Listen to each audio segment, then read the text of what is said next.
하나님 아버지, 오늘 제가 하나님의 말씀을 읽고 묵상할 때 필요한 영의 양식을 주시기 위해 성령님께서 이 시간에 함께해 주시길 간구합니다. 예수님 이름으로 기도합니다. 아멘. 오늘 우리에게 주시는 하나님의 말씀입니다. 모세가 내려와서 백성의 장로들을 불러 여호와께서 자기에게 명령하신 그 모든 말씀을 그들 앞에 진술하니 백성이 일제히 응답하여 이르되 여호와께서 명령하신 대로 우리가 다 행하리이다. 모세가 백성의 말을 여호와께 전하매 여호와께서 모세에게 이르시되 내가 빽빽한 구름 가운데서 내게 임함은 내가 너와 말하는 것을 백성들이 듣게 하며 또한 너를 영영히 믿게 하려 함이니라.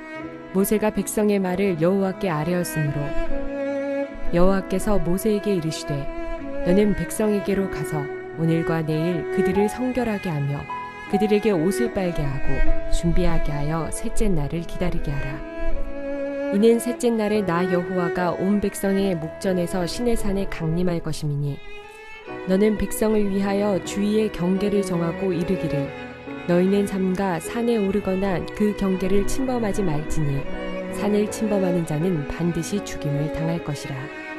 그런 자에게는 손을 대지 말고 돌로 쳐 죽이거나 화살로 쏘아 죽여야 하리니 짐승이나 사람을 막론하고 살아남지 못하리라 하고 나팔을 길게 불거든 산 앞에 이를 것이니라 하라. 모세가 산에서 내려와 백성에게 이르러 백성을 성결하게 하니 그들이 자기 옷을 빨더라. 모세가 백성에게 이르되 준비하여 셋째 날을 기다리고 여인을 가까이 하지 말라 하니라. 사랑하는 성도 여러분, 평안하셨습니까? 오늘도 주님께서 주시는 말씀과 함께 은혜로운 하루를 열어가시기 바랍니다.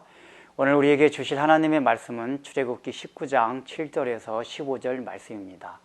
하나님께서는 모세에게 시내산 언약을 체결하기 전에 이스라엘 백성들이 준비해야 될 사항을 말씀해 주고 계십니다. 그 준비할 것이 무엇입니까? 먼저 그들로 하여금 성결케 하라고 합니다. 그 성결케 하는 표징으로 그들의 옷을 다 빨라고 합니다. 사실은 그 옷을 빨라고 하는 그 형식적인 그 내용 안에는 그들 마음을 깨끗게 하라는 것입니다. 모든 더러운 요소들을 제하라고 하는 것입니다. 그래서 거기와 더불어서 어떤 것까지 명령을 내리십니까? 여인을 가까이 하지 말라고 합니다. 사실은 여인을 가까이 한다는 것은 부부관계까지 포함하는 것을 말합니다. 그런데 성경이 부부관계를 죄로 규정하고 있습니까? 아닙니다. 성경은 근본적으로 부부 안에서 성은 아름답게 표현하고 있습니다. 그럼에도 불구하고 여기서 여인을 가까이 하지 말란 얘기는 모든 쾌락의 대표적인 것이 성적인 것이기 때문에 그 쾌락의 대표성을 가지고 말하고 있는 것입니다. 이것은 다시 말하면 인간이 가질 수 있는 모든 쾌락적인 요소들을 다 제하라고 하는 것입니다.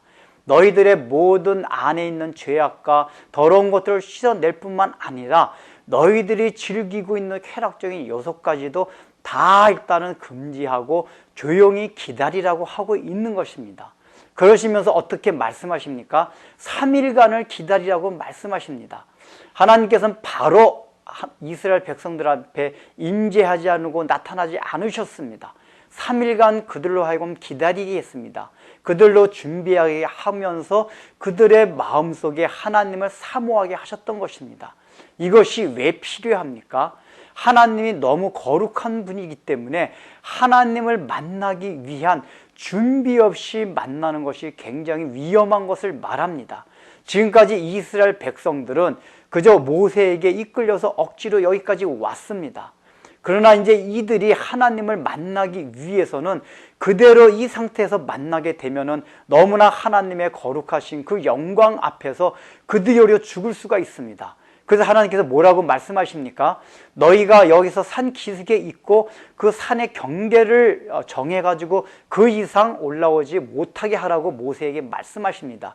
왜냐하면 그 경계를 넘어서게 되면 다 죽는다고 말씀하십니다.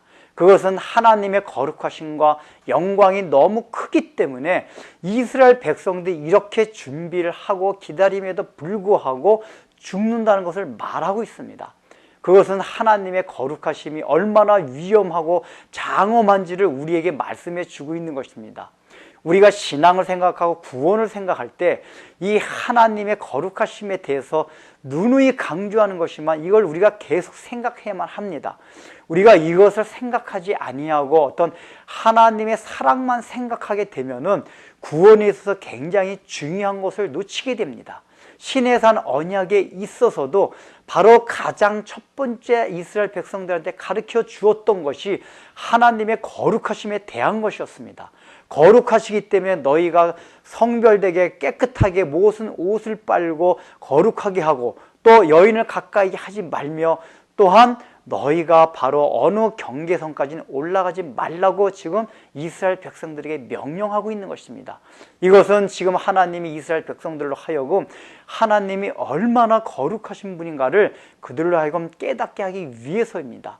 지금까지 이스라엘 백성들은 애굽에서 살아오면서 신이란 개념 안에 그런 거룩성이 있다는 것을 사실은 상상도 못했었습니다. 왜냐하면 이방의 모든 신들이라는 것은 능력도 있고 사람들한테 복을 주긴 하지만은 이렇게 거룩하다는 개념은 지금까지 들어오질 못했기 때문입니다. 그렇기 때문에 하나님께서는 그걸 특별히 강조해야지만이 이스라엘 백성들이 그것을 조금이나마 깨달을 수 있기 때문입니다. 우리가 여러분들 예수 믿을 때 어떻습니까? 우리가 하나님의 거룩하심에 대한 것을 우리의 어떤 이성적인 논리에서 굉장히 깨닫기가 힘듭니다.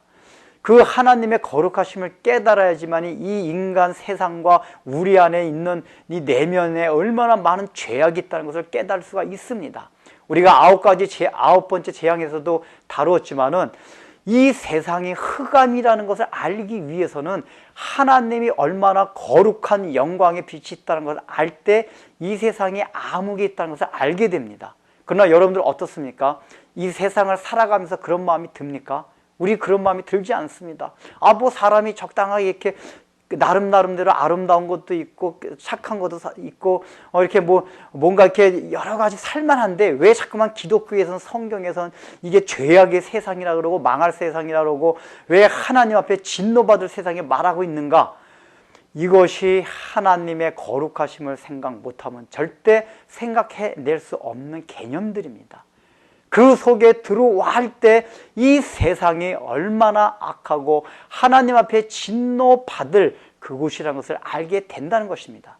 바로 이스라엘 백성들은 그것을 알아야만 자신들이 하나님 앞에 진노받을 백성이라는 것을 알게 되기 때문에 하나님께서 먼저 시내산 언약을 체결하기 전에 그것을 요구하고 있는 것입니다. 우리도 구원을 위해서 진정으로 거듭남을 체험하기 위해서는 하나님의 그 거룩하심에 대한 그것을 우리가 실감나게 실전적으로 깨달았고 그것을 우리가 생각할 필요가 있는 것입니다. 기도하겠습니다. 하나님 아버지, 이스라엘 백성들이 시내산 언약을 체결하기 전에 하나님께서는 하나님의 거룩하심이 얼마나 어미하신지를 보여주고 있습니다. 그래서 그들에게 성별된 것을 요구하고 여인을 가까이 하지 말라고 하시며 또 경계를 그어서 그 위로 올라오지 말라고 하십니다. 그렇게 되되 너희들이 죽는다고 말씀하십니다. 오늘날 우리들도 이 세상에 살아가면서 하나님의 거룩하심에 대한 진정한 깨달음이 없기 때문에 그저 이 세상에 살만하고 이 세상에 빛이 있는 것처럼 느끼고 살고 있지는 않습니까? 참으로 우리가 진정으로 하나님의 거룩하심 안에 들어가서 이 세상이 과연 흑암 세상이요 그리스도의 피가 없으면은 이 세상은 깜깜하고 참으로 하나님 진노 앞에 놓여 있다는 것을 우리가 깨달을 수 있도록 주님께서 은혜를 베풀어 주옵소서. 예수님의 이름으로 기도드립니다. 아멘. 주의 조실과 병 믿음 얻기 위해 나는 정성껏 기도했나. 주의 제단 앞에 모두 바치기 전 복을 받을 줄 생각 마라. 주의 제단에 산제사 드린 후에 주의 맘을 주장하여 주